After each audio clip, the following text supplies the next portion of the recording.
everybody. Thanks for joining me again. We're going to pick up reading Pinocchio.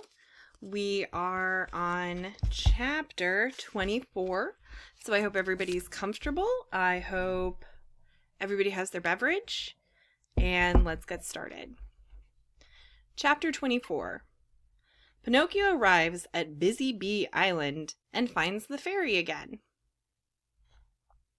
Hoping to arrive in time to save his poor father, Pinocchio swam all night. And what a terrible night it was. The rain came down like a flood, with hailstones and terrible thunderclaps, while flashes of lightning made the world bright as day. Towards morning, he saw in the distance a long strip of land. It was an island in the midst of the sea. He tried in vain to reach the shore. The tumbling waves tossed him everywhere, as if he were a straw or a stick. At last, happily, there came a huge wave that carried him out and threw him violently on the shore. He struck the shore with such force that all his ribs and joints rattled, but he comforted himself by saying, "That was another miraculous escape." Slowly, slowly the clouds cleared, the sun came out in all his splendor, and the sea became as quiet and smooth as oil.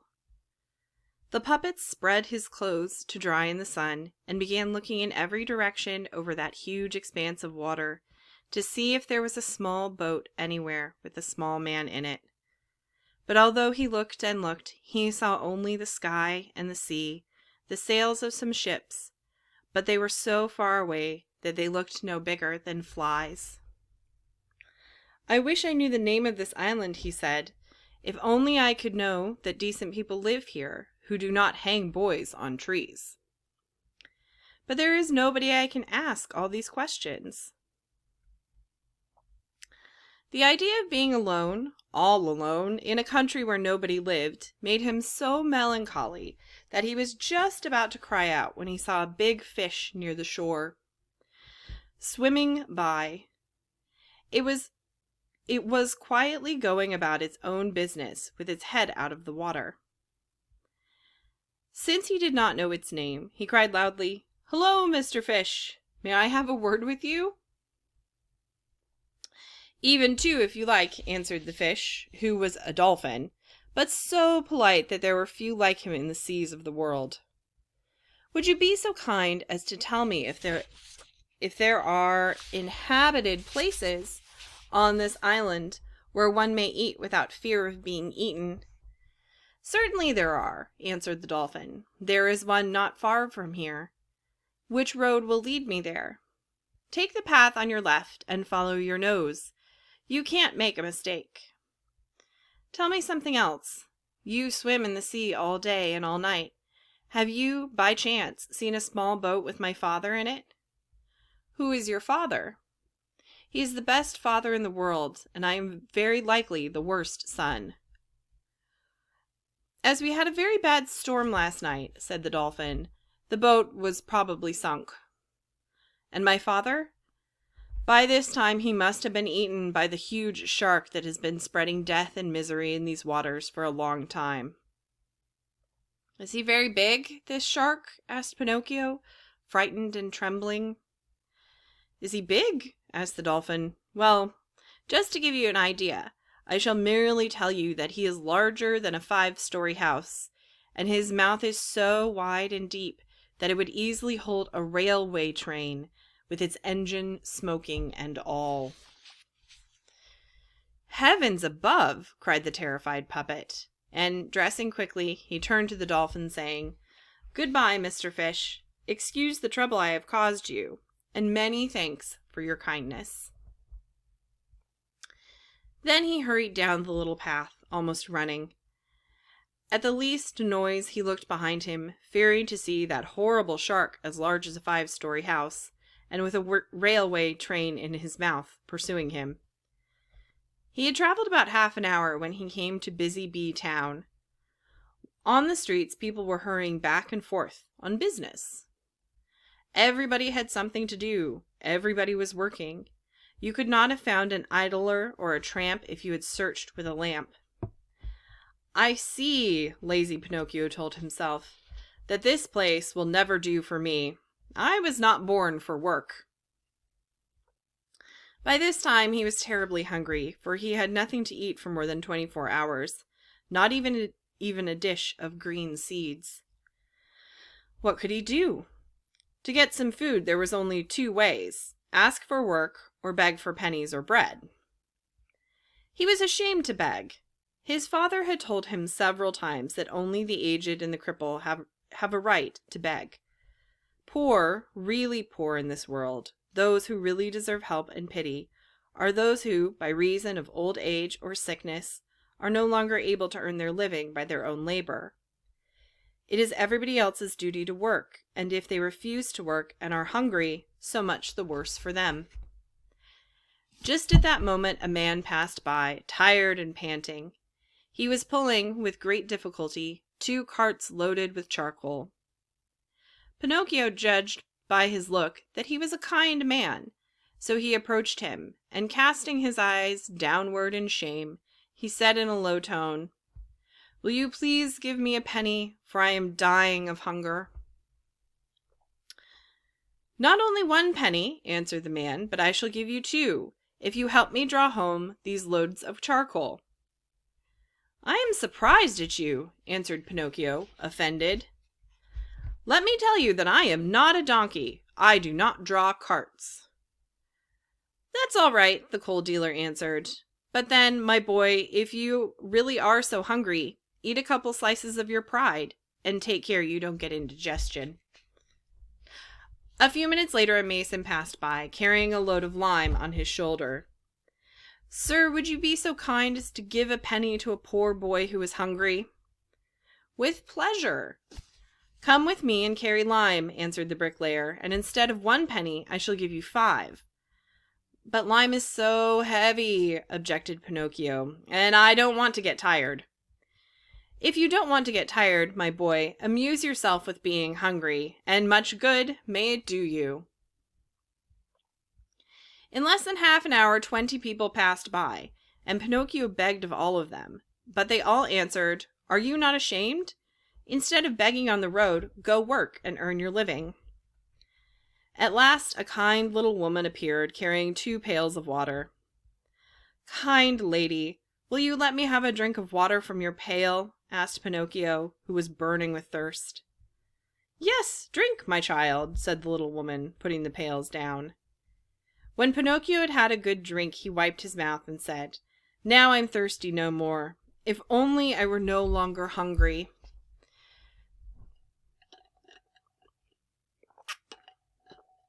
The good woman, hearing these words, said quickly, "If you carry one of these pails home, I'll give you a big piece of bread." Pinocchio looked at the pail and said neither yes nor no. "And with the bread I shall give you a nice dish of cauliflower with oil and vinegar," added the good woman. Pinocchio looked at the pail again, but he did not say yes or no. "And after cauliflower I shall give you some tasty sweets." This last temptation Pinocchio could not resist, and he said resolutely, "All right then, I will carry the pail home for you." The pail was very heavy, and his hands not being strong enough to hold it, the puppet had to put it on his head. When they arrived home, the good woman led Pinocchio to a little table already set, and put the bread, the cauliflower, and the sweets before him. Pinocchio did not eat like a human being. He gobbled everything. His stomach was like a tenement house that had been uninhabited for 5 months. Bite by bite his hunger Bite by bite his hunger was appeased, and he raised his head to thank his benefactress. Immediately he looked at her, he uttered a long "oh" of astonishment, and sat there with his fork in the air, his mouth full of bread and cauliflower, his eyes wide open as if he had been bewitched. "What is the matter with you?" asked the good woman, laughing. "Because stammered Pinocchio. It's you! You remind me of, yes, the same voice, the same eyes, the same hair." You have blue hair too, just as she had. Oh, dear fairy, tell me, is it you? Is it really you? Don't make me cry any more. If you only knew, I have cried so much. I have suffered so much." As he said this, Pinocchio fell on his knees before her and threw his arms round the mysterious little woman and began to cry bitterly.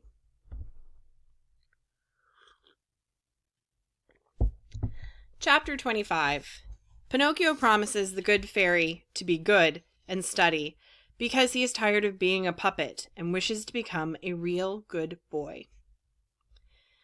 At first the little woman would not admit that she was the blue-haired fairy, but seeing that she had been found out, and not wishing to continue the comedy any longer, she acknowledged the fact, saying to Pinocchio, "You rascal of a puppet, how did you recognize me?" "It was my love for you that told me." "Do you remember?